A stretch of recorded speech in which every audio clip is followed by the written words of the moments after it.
Kita sering mendengar orang berkata, jangan menghakimi. Ya, karena Tuhan itu adil. Tuhan selalu menimbang segala sesuatu dan menghakimi segala sesuatu dengan neraca yang sangat adil. Lukas 6 ayat 31 berkata, dan sebagaimana kamu kehendaki supaya orang perbuat kepadamu, perbuatlah juga demikian kepada mereka. Lalu di dalam Matius 7 ayat 1 dan 2 berkata, jangan kamu menghakimi supaya kamu tidak dihakimi. Karena dengan penghakiman yang kamu pakai untuk menghakimi, kamu akan dihakimi. Dan ukuran yang kamu pakai untuk mengukur akan diukurkan kepadamu juga. Ini adalah keadilan Tuhan. Yang pertama, apa yang kau ingin orang lain perbuat kepadamu, lakukanlah. Karena apapun yang akan kita lakukan kepada orang lain akan berbalik kepada kita, cepat atau lambat. Kenapa? Karena keadilan Tuhan. Dan Tuhan berkata, jangan kamu menghakimi orang supaya kamu tidak dihakimi. Jadi hidup ini sangat simpel. Kalau kita tidak mau dihakimi, jangan menghakimi. Karena firman Tuhan berkata, karena ukuran yang kamu pakai untuk menghakimi orang lain, ukuran itu akan dipakai juga oleh Tuhan untuk menghakimi kamu. Sekali lagi, karena keadilan. Kita tidak bisa berkata kepada Tuhan, aku tidak mau ditegur, sementara kita suka menegur orang lain. Saya tidak mau dihakimi, sementara kita suka menghakimi orang lain. Itu sebabnya firman Tuhan berkata, siapa memberi kemurahan akan menerima kemurahan. Siapa yang menghakimi, dia akan dihakimi. Yakobus 2 ayat 13 berkata, sebab penghakiman yang tidak berbelas kasihan akan berlaku kepada orang yang tidak berbelas kasihan.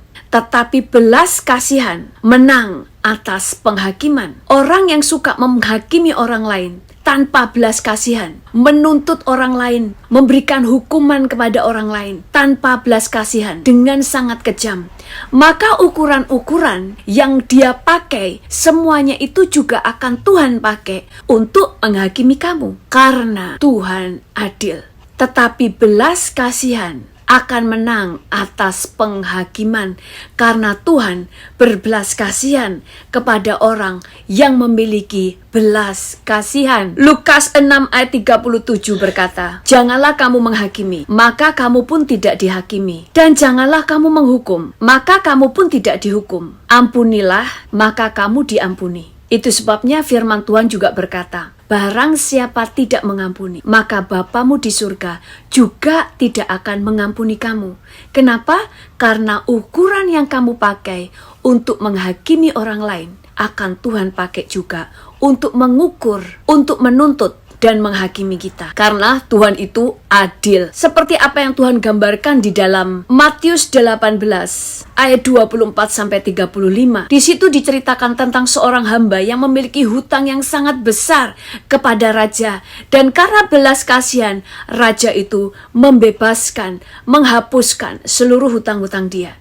Tetapi orang tersebut memiliki hamba yang punya hutang kepada dia yang jumlahnya sangat kecil dibandingkan dengan hutangnya kepada raja. Tetapi orang ini merasa temannya tidak layak untuk diampuni. Bahkan dia merasa temannya layak untuk dihukum. Dan apa yang terjadi? Tepat seperti apa yang firman Tuhan katakan. Ukuran yang kamu pakai untuk menghakimi dan menuntut orang lain akan dipakai juga untuk mengukur, untuk menuntut dan menghakimi kita. Maka akhirnya raja itu membatalkan untuk menghapus hutang-hutangnya, sehingga hamba ini harus membayar hutangnya sampai lunas. Jangan menghakimi. Lebih baik kita menjadi orang yang dihakimi orang lain, karena Tuhan akan menunjukkan kebenaran kita. Karena Tuhan membela orang benar. Yang kedua, Tuhan akan meninggikan orang yang direndahkan. Itu adalah janji Tuhan. Apa yang saudara butuhkan pada waktu saudara bersalah? Saudara membutuhkan pengampunan daripada Tuhan, bukan penghakiman. Kalau itu yang saudara harapkan, maka jadilah orang yang tidak suka menghakimi orang. Karena firman Tuhan berkata, Tuhan akan memberikan kemurahan kepada mereka yang berkemurahan. Tuhan Yesus memberkati.